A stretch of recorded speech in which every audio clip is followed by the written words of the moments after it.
बिस्मिल्लाहिर्रहमानिर्रहीम।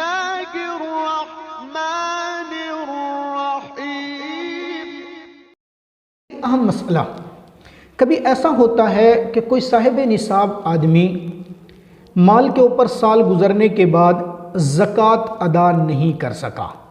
आइंदा साल शुरू हो गया, अब साल नए के शुरू होने के बाद पिछले साल की जो ज़कात ज़िम्मे में थी, क्या वो अदा करेगा या नहीं करेगा, या साकित हो जाएगी या बाकी रहेगी।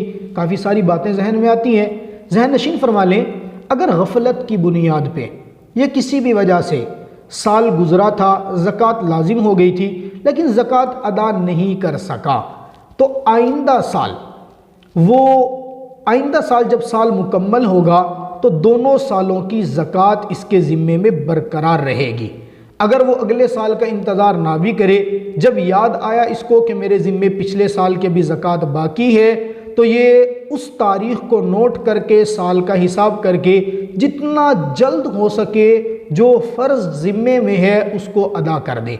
इसलिए कि इंसान को अपनी ज़िंदगी के मामलात का कुछ पता नहीं है, कब मौत आ जाए, कब अल्लाह की जानिब से बुलावा आ जाए, इसका कुछ पता नहीं है।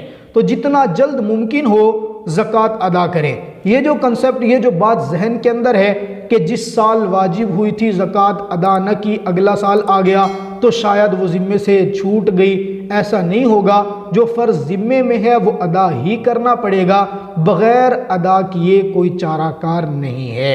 अल्लाह ताला समझने की तौफ़ीक़ अता फ़रमाए।